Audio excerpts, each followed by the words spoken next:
It's time for the Rick Smith Show. Now, here is the voice of the working class, Rick Smith. And welcome, brothers, sisters, working class heroes. This is the Rick Smith Show. Thanks so much for being here today on the big program. Lots to get to, lots to talk about. Over the weekend, I got to spend some quality time with my youngest daughter. And look, we spent the entire day together, which, at almost being 16, incredibly rare. So I jumped at the opportunity when we went out to eat. We went for a nice long car ride up into the mountains. It was a great day. And in that time, we had a chance to talk like I try to do as often as possible, get where her head's at, what her hopes, her dreams, her feelings, where she views her future, and what some of her fears are. And, oddly enough, the idea of presidential politics came up, which, understand, my kids, they're not that involved in it. They're kids. They're involved in teenager, early 20 people stuff, not, every waking minute being something political like dad. And, everyone thinks, that because they're my kids that they're going to be hyper political. No, they've gone the other direction. I do enough of it for both of them. But she did bring up the fact that, look, she wants to have the same rights that her mother had. She views what's going on as an assault on her ability to pursue the future that she wants to create for herself. And, and also this idea that, wow, that Trump guy's crazy. Have you heard him? And the answer is yeah. It's one of those things where I'll be honest, when my 16-year-old is aware of just how far off the beaten path things have gotten, and understands it's only going to get worse, her concern for her future is something that I take very seriously. And, I look at the Trump campaign, which is, really just kind of all over the place. Seems more about the graft than it is about getting elected. I don't know if you've looked at his campaign site and his business site. They're all hawking political stuff. And it seems like a for-profit enterprise, to be honest. In fact, the Washington Post actually did a story on this. And oddly enough, in the most Trump thing ever, the merchandise that he's selling on his company's website is actually higher priced than the campaign website, which is weird. But the most Trumpian thing ever. And my daughter picked up on this stuff. She goes, this guy seems just not somebody that should be leading, ants to a picnic. And I agreed. And I'm so thrilled that she sees this and that her friends see this. Because if you watched over the weekend Trump's whatever that was from Wisconsin, his pep rally, he talked about, I'm going to end the war in Ukraine on day one. Would have never started if I were in politics. Now understand, this speech was supposed to be about the economy. But Ukraine, he's going to do away with the Department of Education, how he's going to save us from World War III. There was a whole bunch of stuff. But a couple of the biggest takeaways was the fundamental misunderstanding of how government works. He said he's going to eliminate the Department of Education and put it back into the hands at the state level, which he said, quote, going to send it back to the states so that Ron Johnson can run it. Ron Johnson is a U.S. senator, has no ability to run state education programs. Federal Department of Education, he's got a say in. State level, not. And he goes, okay, well, we'll send it back here to Mr. Tiffany. Well, Mr. Tiffany is Tom Tiffany, the congressman, the U.S. congressman, not the state level representative, but the U.S. level congressman, federal level, again, not dealing with the Department of Education at a state level. But that wasn't even the worst thing. I mean, the fact that his nonsensical ramblings led him into more about Hannibal Lecter and more about how he was the most brilliant orator since FDR. What do you say? Not since Franklin Delano Roosevelt has a speech been made so brilliantly or delivered so well that he said of his last State of the Union. You go, I don't know that, one, you should be talking about yourself in the third person, and two, that speech, doesn't rise to that level.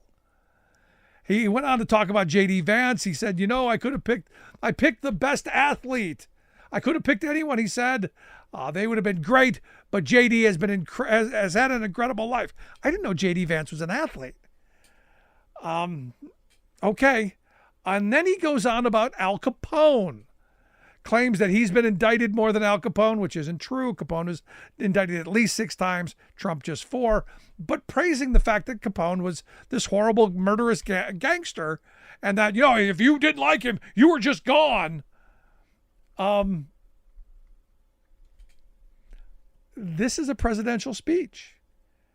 And we wonder why Liz Cheney, a Republican, has come out and said, look, Trump's policies, he's a danger. He is a clear and present danger. If you saw her on Sunday on the show, on the ABC show, very clear why she was endorsing Kamala Harris, which is kind of a big freaking deal.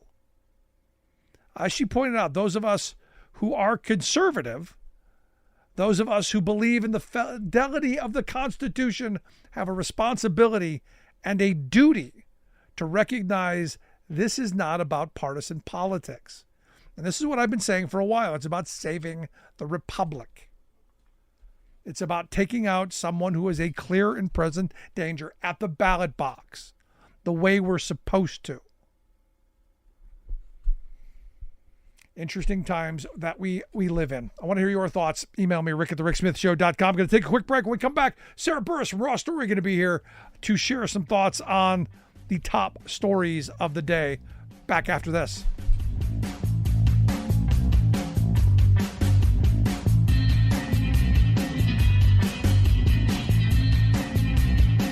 We are AFGE, the American Federation of Government Employees. We represent 700,000 federal and D.C. government workers who are the vital threads of the fabric of American life. We support our nation's military. We take care of our nation's veterans. We protect our nation's borders. We respond to our nation's crises and natural disasters. We provide services to our nation's seniors. The American Federation of Government Employees. We work for America. We are AFGE, the American Federation of Government Employees. We represent 700,000 federal and D.C. government workers who are the vital threads of the fabric of American life. We support our nation's military. We take care of our nation's veterans. We protect our nation's borders. We respond to our nation's crises and natural disasters. We provide services to our nation's seniors. The American Federation of Government Employees. We work for America.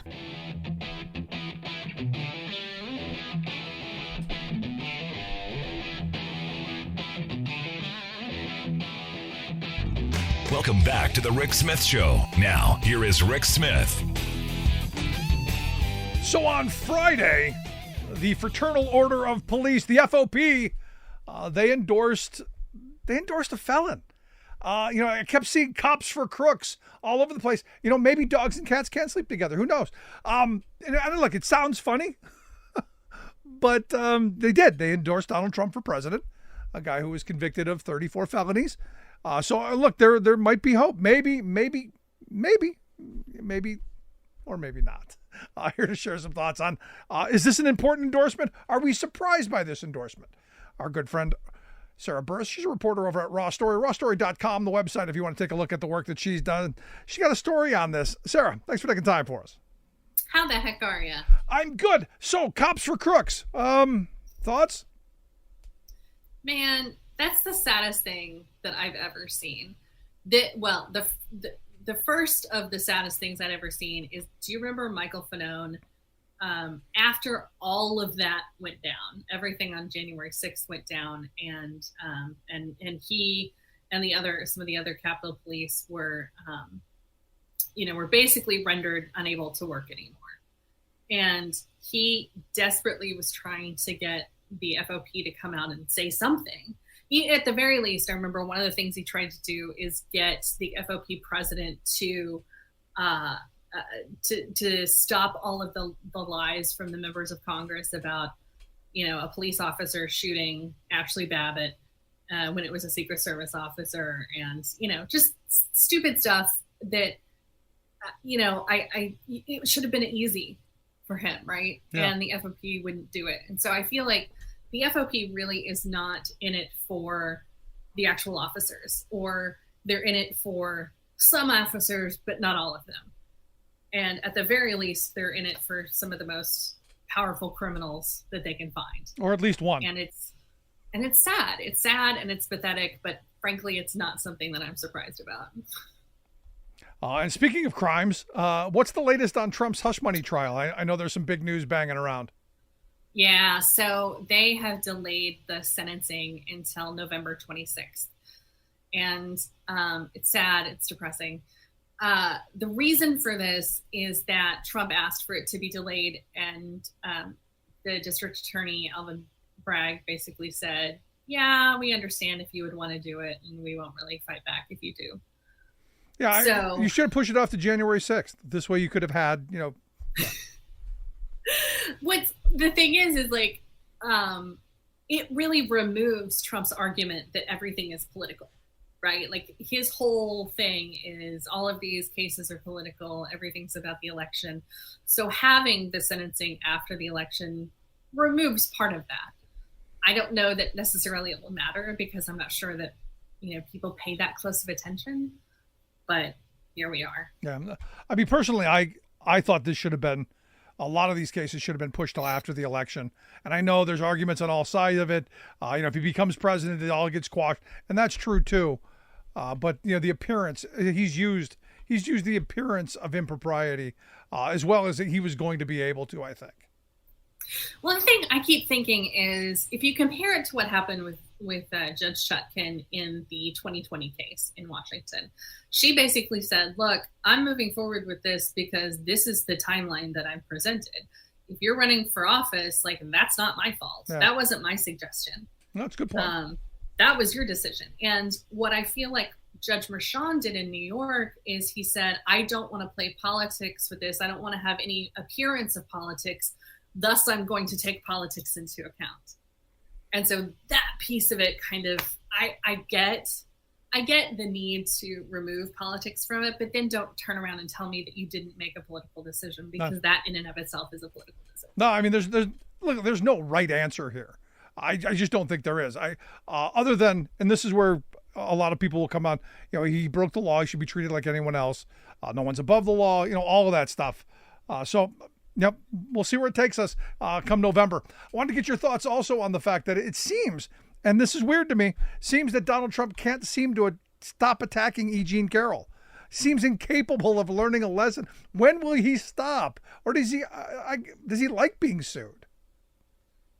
That is the weirdest thing. And I remember, I think whenever they made the jury made the decision and he was awarded, or she was awarded the cash from him the last time, I remember her attorney, Robbie Kaplan, coming on TV and saying, there may be a fourth or fifth time, because Trump had defamed her again after that at the CNN town hall. And she was like, I think we'll try and see what we can do that. The problem is there's not a lot of case law, because you don't usually have somebody who's defaming someone 4, 5, 6, 7 times.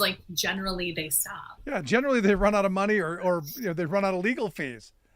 Yeah, and I just don't know what you do at that point. If he doesn't stop, if he can't stop himself from defaming her, and financial penalties are not working, what do you do? What is the next decision for the judge in that case? Well, obviously, I think in the civil case, I think most of it is just the ability to keep, bigger and bigger, penalties. Which, what eventually, happens if somebody runs out of money? Yeah, I mean, eventually, if you get him down to the point where he's got to go sell pencils on the street corner with a tin cup, maybe he stops then. Maybe. Or maybe not. Speaking of weird endorsements, Liz Cheney and Dick Cheney endorsed Kamala Harris. Seems a little weird to me. Not so much Liz, but right. Dick. Seems a little weird. Yeah. I mean, it makes kind of sense for Liz Cheney just based off of the fact that she's been threatened, with MAGA people who want to kill her. So It doesn't surprise me that she would then go to the other side. But Dick Cheney is like Darth Vader voting against. Right. Right. Like that. That blows my mind. But here's the weird thing. Here's the weird. Here's somebody from the Death Star, right? Somebody from the Death Star is being like, nope, can't do it. Yeah, but here's the weird thing to me. I know I shouldn't say this, but I actually respect Dick Cheney. This is one of those moments where a father standing by his daughter, I don't know if he agrees with what she's doing. I don't know if he's on the Kamala side, but this to me in this moment is kind of an important thing for me because you look at did you see the Walls family with the misspelled T-shirts? Yes. The apostrophe in the wrong spot, going, "Hey, yeah, we're stupid too," coming out against their relative or his brother, his own freaking brother, coming out and coming out against him. For me, this idea that family, kind of matters, that a father would stick by his daughter. As much as I despise Dick Cheney, and I do,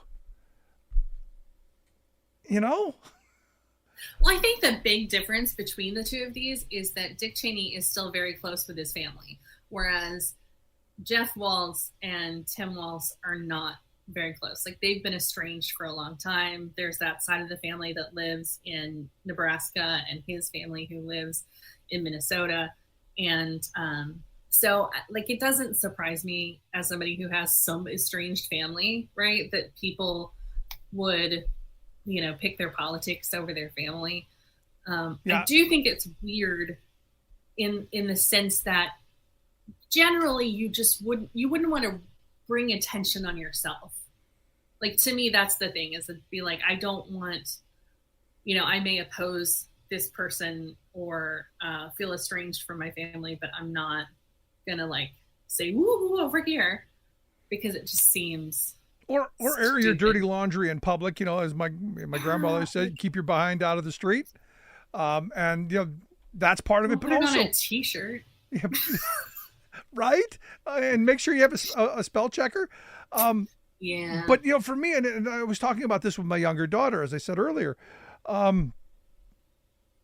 why would you attack your family? I mean, if you disagree with them, shut the blank up. Okay, I want them to do well. I want them to be okay. I want them to be successful. I'm not going to be the reason that they fail. I think we've lost a little bit of the family value thing from the party of family values. Yeah, but then again, that's been the hypocrisy of the party of family values, right? Is that they never really have been about family. They're about certain types of families. Yeah. And the fascinating thing to me about this was Jeff Walz made some comment on his Facebook. He was like, "Oh, the stories I could tell you," and then MAGA just went crazy because they're like, "Oh my God, there's a scandal! There's a scandal!" And essentially, it turned into another Tan Suit episode where you find out that the scandal, the stories I could tell you, is that he has motion sickness. Yeah, he got car sick when he was 10. And that he barfed on people as a kid. It's like, oh, don't even get me started on boats. Okay, I gotta wear the patch for getting on a boat. Yeah, I heard that story. I'm going, really? That's what you got? And that's what conservative media picked up? You better get your Russian talking points in order better. They need to hack something, because at this point, all they've got is he pet somebody else's dog. He made fun of how he doesn't have a lot of spices in food. And he made a tater tot casserole. Love that guy. And called it a hot dish, which people don't understand what that means. Love that guy. I got to tell you, love that guy. We could be twins. But these kind of attacks are kind of funny. I mean, I don't. Did you see the one with Kamala Harris where, she didn't really work at McDonald's? That's the big lie. And I got to be honest. And I'm going to be honest here. The Harris campaign came out with a defense, and I kind of buy it. I'm kind of, there's part of me that goes, maybe the McLie is true. They said that she worked the register and manned the fries and the ice cream machines. I don't know. The ice cream machines don't work. So if you remember when the McFlurry happened, I was a child when the McFlurry happened, but before the McFlurry, there were the shakes. No, there were They've cones. had the shakes my entire life. Yeah, and cones. Right. And so, but yeah, half the time they don't work, which is a shame. But I will tell you the reason I actually think it's true is because they set out a timeline and they were like, she basically worked there for a summer. Yeah. No, I believe you. I believe she actually did. Because who's going to lie about working at McDonald's? For a summer. Yeah. I worked at Wendy's for a couple of months until I got fired. It's not something I'm proud of or that I would look. It was good work. It was, as a kid, needed to work before I went off to college. It was hard. It was greasy. I respect people who do that work. Yeah. I couldn't do it. I got fired ultimately for throwing a Frosty at someone because she threw French fries with ketchup all over them at me. So her Frosty went back at her, and that was the end. That was the end of my Wendy's career. So there you have it. I will say the smartest thing my mother ever told me is she worked at Baskin Robbins when she was a teenager, and she said that her arm just got fierce strong, because dipping the ice cream, you're really using your muscles, and but it's totally lopsided. You end up with like one side really like rough. It's like Popeye. The other one side looks like olive oil. Is that what you're telling me? It's more like olive oil, right? I got to get your thoughts on the on a serious note. I got to get your thoughts on Trump's speech at the Economic Club of New York, which seemed really That's a serious note, really? Yeah, I mean, it shows me that the guy doesn't know what the hell he's talking about, and that even when he writes things down, it's insane. I think some of it was him just completely going off the cuff. And I know for a fact that when they were asking him questions, he had no idea what the questions were going to be, which is exceptionally rare. Like usually if he's going to go to something and they're going to ask him questions, he's going to know ahead of time. I mean, especially after what happened with the National Association of Black Journalists and the questions that they were asking him there. I don't think after just bombing at that, you would think that they would ask, ahead of time, like, what are you going to ask him? So at least they can prepare him. They can give him some kind of talking points. But this whole thing on childcare, I mean, basically he went up there and he was like, well, childcare. Ooh. And it's like that. I mean, really legitimately, there was a scene in the West Wing whenever Bartlett was running against a guy that was supposed to be George W. Bush, but he was the governor of Florida. And he was just like, a redneck good old boy who didn't know any better. And his comment was, crime, boy, I don't know. And that's the kind of thing that I feel like was happening with Trump whenever you ask him about things that he really, truly doesn't understand anything about. I mean, I think that they told him enough about things like groceries where, I doubt he knows how to work a self-checkout, and he probably doesn't know the exact price of milk, but at the very least he knows that groceries are expensive. But childcare, that's a big deal. But then again, he's already lost women. Yeah. And they've had members of a campaign saying basically like, we're not even going to try and get women anymore because we know we can't. Well, you shouldn't, because look, you've got Trump on one side, and on the other you got J.D. Vance, who, I don't know. I know you've been paying attention, and I'm sure most women have, because he's got some really screwy views. That dude has some serious issues. And what's interesting to me is he just appeared at some mega church where he spoke, and the church leader there is the same kind of person who is advocating this whole don't leave marriage if your marriage if you're being abused, because you need to be there for the children. Sure, your spouse could be beating the hell out of the children, but because what better example for your daughters than being beat up in front of them so that they can get into or molested. Yeah. That's the thing, right? Is you're legitimately telling me that if a daughter is being molested, that you shouldn't leave the marriage? That's just really disturbing. But that's what this preacher believed, and he was spinning that same kind of thing. A year after J.D. Vance was talking about, I don't think somebody should leave a marriage just because they're being abused. Just because they're getting beaten. Yeah. No, but again, not all of us have a mother-in-law who can take a year sabbatical to come and take care of our children. God, seriously. That's the other thing is he's like, oh, we're going to fix childcare by basically making your grandparents do it. It's like, okay, first of all, have you noticed that people can't, in a lot of the part of the country, people can't live on Social Security. So you have a lot of seniors who are still working after 65 and just so that they can make something extra and maybe hold off Social Security longer so the check will be higher. And then the other idea is, well, what if you don't live in the same area of the country? What if you have a sibling like Tim Waltz, where he lives in Minnesota and his mother and his brother live in Nebraska? Like, what does the mother need to move across state lines? Like, how does she then care for both of her grandchildren? Like, this just they don't think about these things. They don't actually think it forward and understand how these things work, which again, are things that I feel like moms are doing in this process. And women consider, like, what are the logistics of this? How's this going to work? And it clearly they are just not in that mindset of, I gotta figure out how to make something work. Yeah. And the other question is, do you really want your mother-in-law around that much? Right. I mean, I don't know. Love my mother-in-law. I'm not bad-mouthing my mother-in-law. I got a good one.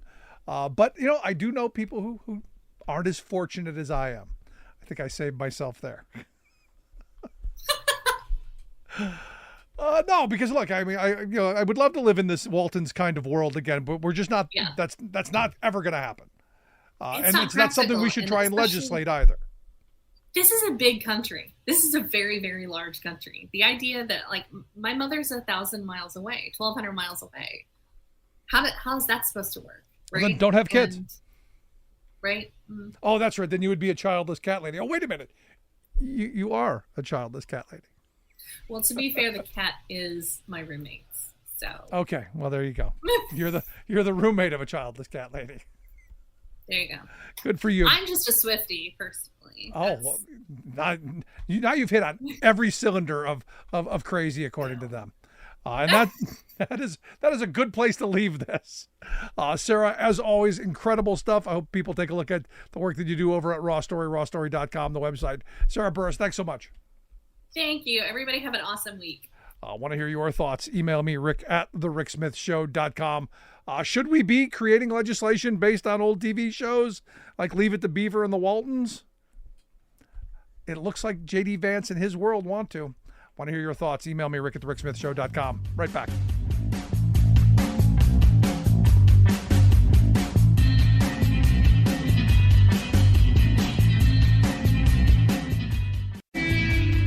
Welcome back to the Rick Smith Show. Now, here is Rick Smith. So all eyes going to be on the debate on Tuesday. A big freaking deal.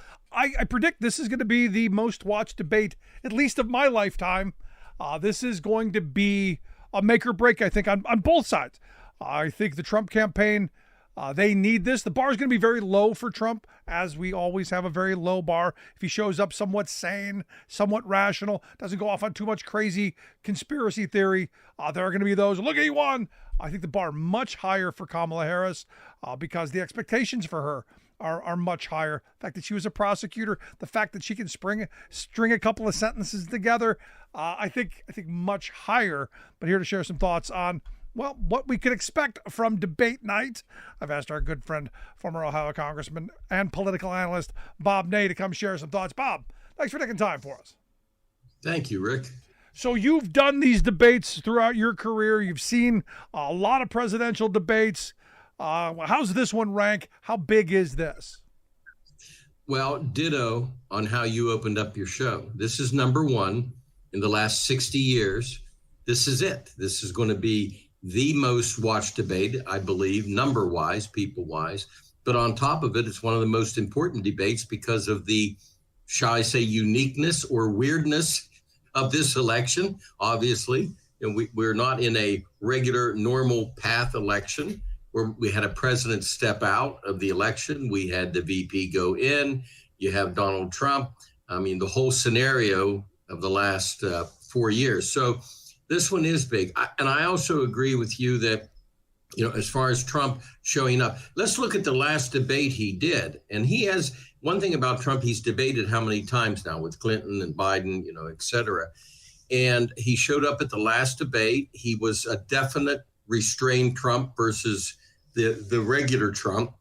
And of course, Biden, we know what happened in that debate. Now, this time, Kamala Harris is a prosecutor by trade before she got into the Senate. So she has a certain amount of ability when it comes to questioning, which she can't do directly. I understand that. But being in a format where she has to speak, you have to speak to a jury. There's a lot to it that gives her, I think, a step up going in versus other people. Now, there's some disadvantages that Kamala Harris has, and I agree that this is for her. He just has to show up, and this is for her to go better, because statistically, and I don't find this outstanding, strange or anything, because my friends are like, how do people not know her? Well, they don't. She's been the VP. Yeah. Who knows VPs in general, right, Rick? Well, what's the knock on the VP? What's the statement that historically has been said? A bucket of warm spit? Right, exactly. So Trump has to have, if he does this correctly, the goal of having a mantra. You flipped on fracking. You flipped on immigration. You this, you that. He has to do that. He has to pin her down anywhere it changed. Now, right now, people are listening to this and they're saying, well, what about Trump? It doesn't matter, okay? We know with Trump, right? We know he'll say anything.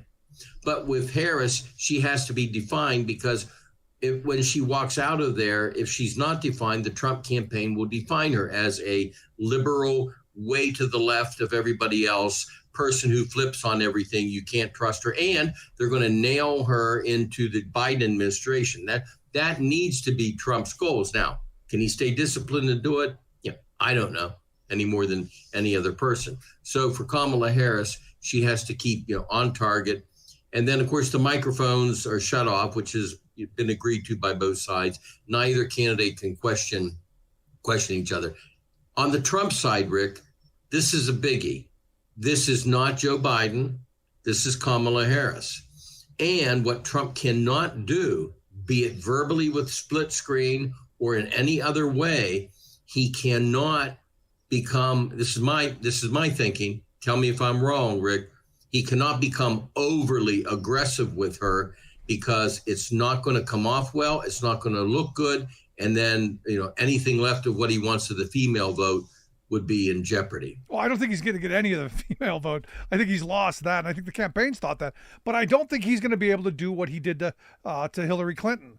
I think Kamala Harris will handle that in a much, much different way, because I think Hillary Clinton handled it poorly, because she was very prim, very proper, very mother may I, follow the rules, that kind of stuff.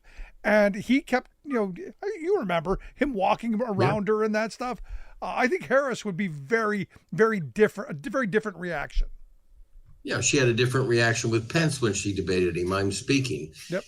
But my point on Trump is, I think now more than ever, because look, this is going to be a razor close election unless one of them does something after this debate to completely set their campaigns on fire. Yeah. This is going to be close. Yeah, the stats on this are fascinating, going back and forth. The swing states, it's fascinating politically to watch this thing go up and then down and over to here for Trump and over to there for Harris. So I think it's important, they're after every single vote they can get. And so this is going to be a different medium where I think if he treats Kamala Harris in an over-aggressive way, he might have gotten away with it before. He's not going to get away with it this time. I think it would really hurt him.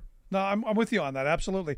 But there's part of me, and one of the things I'm hoping to see is that if Trump does go off on one of these bizarre conspiracy tangents, that she just goes, I know you asked me a question, but did you just hear what he said? There's part of me that goes, can he say that again? I'll give him my time to say that dumb stuff again. I'm kind of hoping she does something like that. Well, this is going to be one of those debates that they can't go back and forth. They can't ask each other questions directly. Their microphones are cut off. But as you just pointed out, there are ways to do this. There are ways to throw a question out there. There's no audience, but there's ways to throw a question out there that is a question directed at the candidate. And you want to see if, in her case, if Trump bites on it. How sad is it that there's not going to be an audience? How sad is it that as a society, we have gotten to the point that we do not believe people can behave in a group environment, and they do it so poorly and so badly that we can't have an audience? It is. It's shocking. I was looking over the final rules and regs on this, and don't ask me why. In my mind, I thought potentially when they finally finished it all, there'd be an audience. I don't know. I'm naive, but I'm looking down the rules and all of a sudden, no audience. And I thought, wow. I mean, historically in presidential debates, well, any debate, I can't imagine when I ran I've debated for 24 years at different levels I've ran for. We have always had an audience for 24 years of debate. I can't imagine where I would even agree that, well, we're not going to have an audience. It amazes me. I know Congress isn't the presidential level, but Congress is pretty high. And, it's the federal government. And most people debate with an audience. So who does this help? Who does this hurt? I seem to think it's going to hurt Trump more because he feeds off the energy. So, but also when he feeds off that energy, he says something crazy, gets a positive reaction. I think he could go even crazier. So I'm curious, in your view, who does that benefit? Who does it hurt? Or do you think it doesn't really matter? Well, I think if there was an audience, it would probably help Trump, because even if somebody booed, I don't think that'd be the end of the world. He's kind of used to that. Political people are used to it these days. But I think you're right, that feeding off the energy. So I think it would particularly help Trump. And if they all did behave themselves, still having an audience out there is something that he's used to. Yeah. So who do you think it would help Trump more? Would it hurt? Does it hurt Harris or no?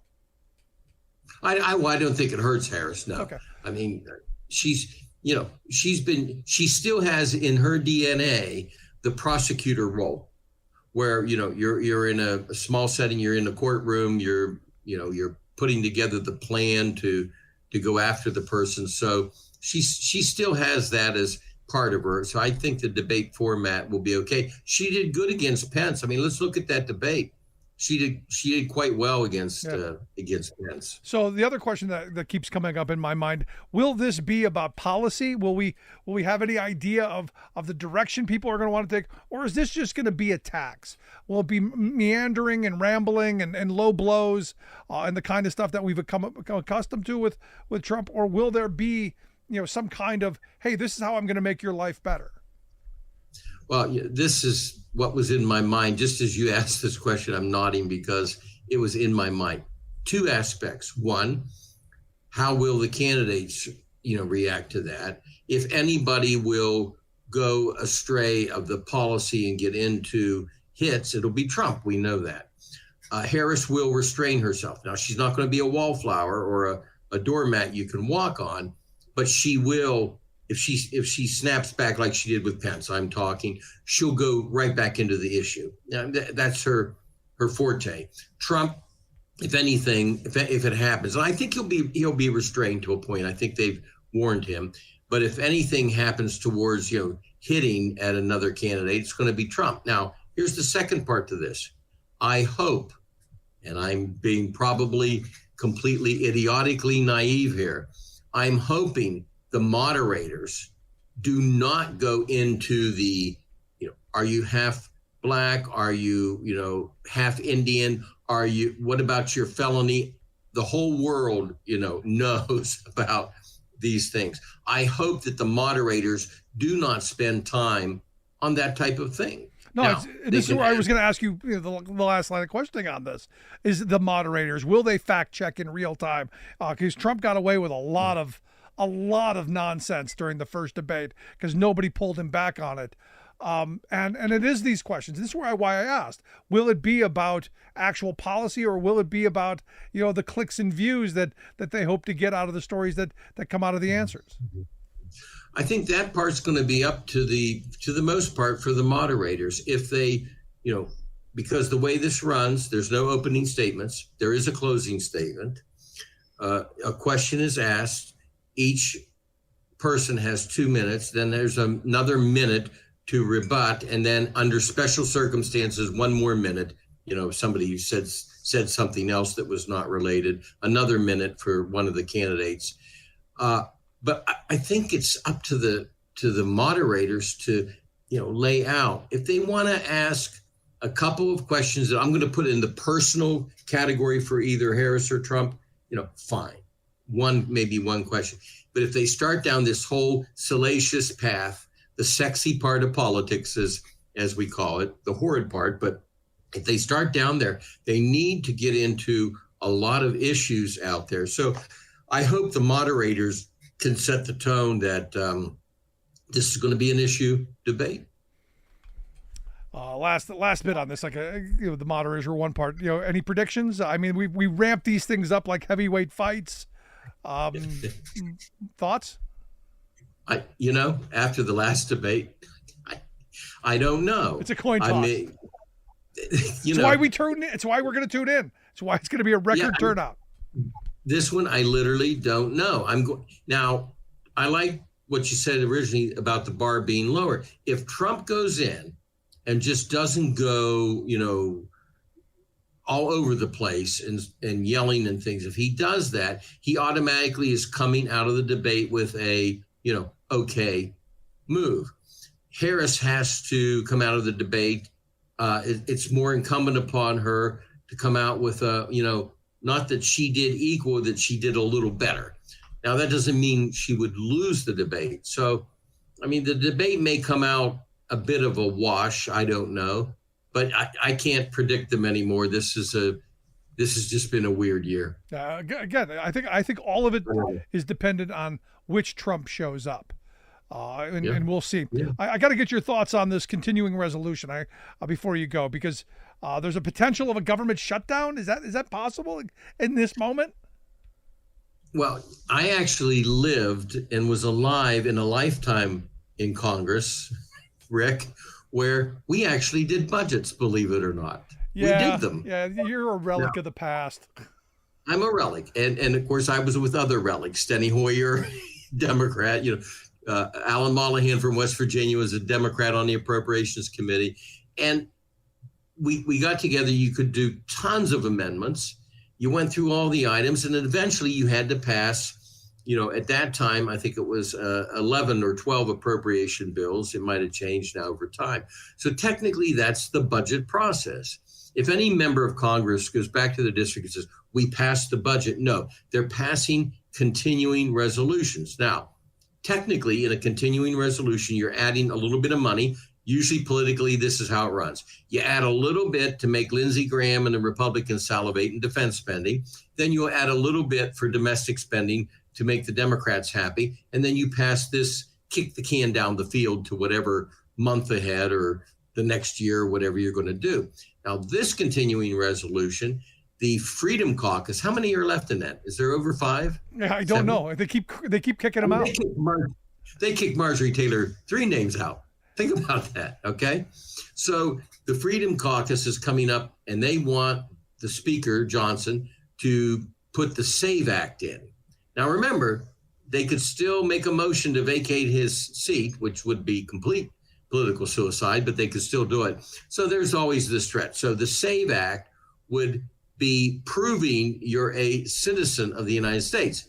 It just so happens that Steny Hoyer and I, the late Ted Kennedy and Mitch McConnell, think of that combination, passed the Help America Vote Act, where you have an attestation. Everybody in this country that signs attests that they are, in fact, a citizen. And then if you vote and they know who you are, they can go after you. They can find you and they can charge you with a felony, which is the purpose of what we did. Now, the SAVE Act, I'm not sure if you have to bring a briefcase Here's my birth record, here's my DNA fingerprint. I don't know what they expect you to do, but they want to add the SAVE Act in, which no language really of magnitude should be added to these anyway. They're not budgets. It's not for discussion. So anyway, that's what the Freedom Caucus is trying to do. Now, the speaker wants to just, continue the spending levels and maybe add some more and kick that can down to next March with the new president. Right. The Senate, the Democrats, mainly, although some Republicans would want to do this, they want to pass it on till December. They don't want to wait till the first of the year, December, to renew the budget process. So we'll see what happens. There's going to be a lot of chest thumping. This is one thing I can predict. I can't predict who's going to win the debate. I can predict any side that shuts the government down this close to the election is done. Stick a fork in them, finished when it comes to control of the House. Yeah, well, we've said that before, but somehow, like a whack-a-mole, they keep popping back up. This one will undo them. We will see. I'm looking forward to debate night. Looking forward to your non-prediction. I thought I'd get a prediction out of you. Probably the smart way to go. Very, very, very politician-like. But Bob, as always, great stuff, my friend. Thank you, Rick. Want to hear your thoughts? Email me, rick@thericksmithshow.com. Gonna watch the big debate. I know there's some betting lines out there. I'd love to hear what folks are saying about that. Quick break. Right back. Stick around.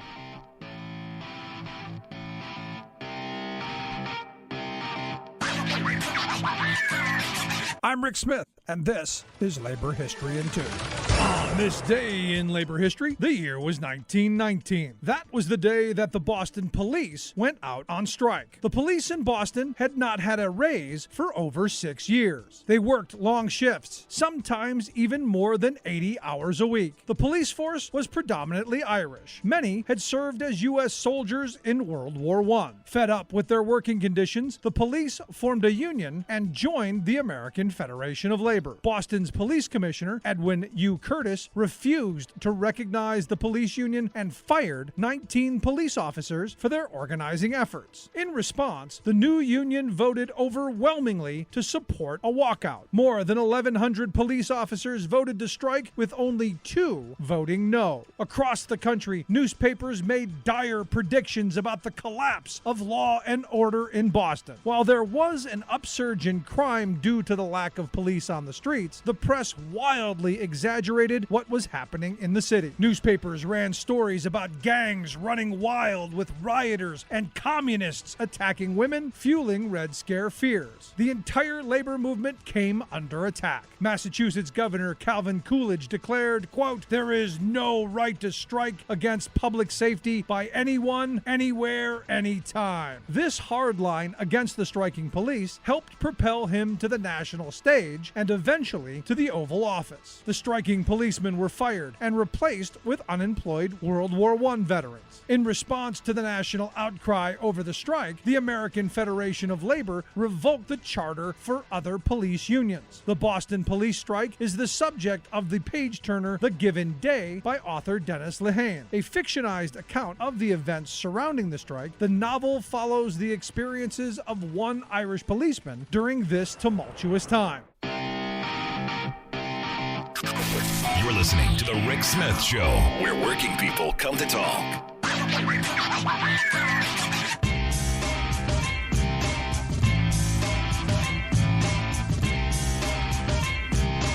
So Tuesday, the big debate, and I think everybody should be looking forward to this. I mean, I cannot wait.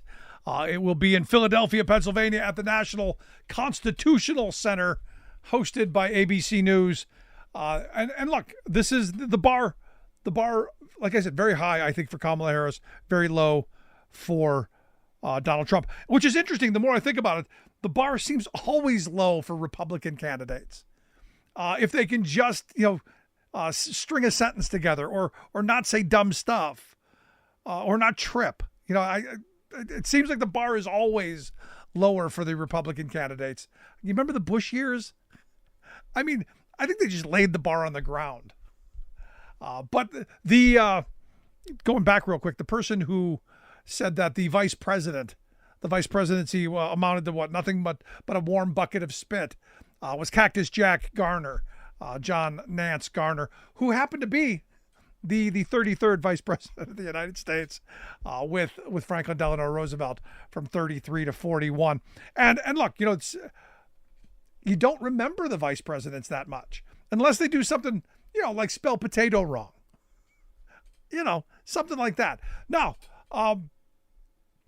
or Mike Pence. I mean, I think people are going to remember Mike Pence because, how many of the vice presidents have their president hoping they get hung? It's just there. And how come nobody's complaining about Pence not being on the ticket? What about that loyalty thing? I know Pence probably wouldn't have taken it because, look, if someone wanted to hang me, it is what it is.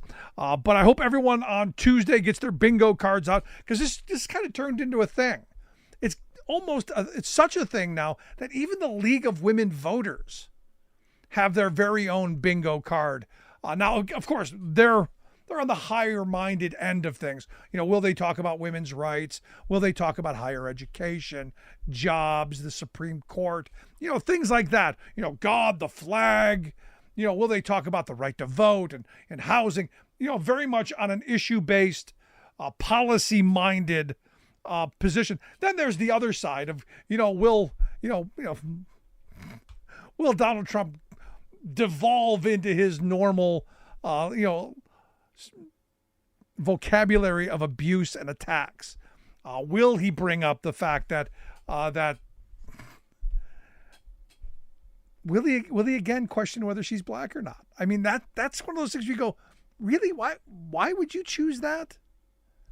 Will Trump say that he had the greatest economy ever, created the most jobs ever? Will there be those things?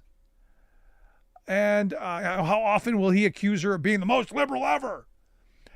Again, I was watching some commercials on the screen. We have a couple of like the ABC News, the ABC streaming services and stuff, and we get inundated with, because it's all digital, and it's really cheap to put on these digital platforms, but we get inundated with just these campaign ads, which the Republican ones, top to bottom, whether it's, I'm in Pennsylvania, so they go after Casey, they go after Harris, but they're the most liberal ever, like it's a slur. They're the most liberal ever, like it's somehow supposed to be, something they should run from. Now, understand, in the red hat world, yeah, that's a slur, but for the rest of us, not so much. In fact, I agree with some liberal policies. I think we should probably do some more stuff. I had someone throw out at me the other day, a Marxist. And I said, no, I'm not a Marxist. I think some of the ideas are not bad. I do think that we need to focus on class a little bit in this country, because the folks like Bezos and Musk are in a class all by themselves, and the rest of us, well, not. The wealthy, the powerful, the well-connected, they seem to get what they want and need. And the people who work for a living, the people who punch a clock for a living, folks like you and me, well, we're struggling. And this is where, the anger on the right, like on the left, very justified. And I wish that anger was something that would draw us together instead of rip us apart. But this is where we are. And again, I was thrown this word, you're a Marxist. I'm going, no, I don't believe in absolute control of the factors of production by government. I think there are things government should and can do, and that we do collectively together, that which we can't do individually. I think healthcare, and health insurance being part of that. I don't want the government owning the hospitals, but I think paying the bill, not a bad idea. One giant pool, everyone in, sounds rational, reasonable. Education, we should have a system across the board that gives people access to the best quality education possible. The free market didn't do it well the last time. A lot of people got left out. A lot of working people, especially the lower end, the poorer of the working people.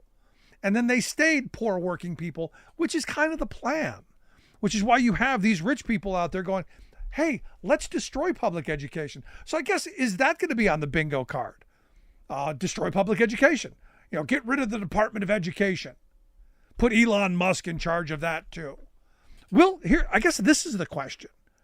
Will Elon Musk be the new Jared Kushner? Will Trump pull Musk in like he did to Kush and have him solve all the world's problems? Give him that kind of absolutist power to go and save the world from, well, liberals, I guess. Going to be interesting to find out. And this debate, look, I think this is a make or break debate for Trump. He comes out, looks crazy, unhinged, goes off on attacks.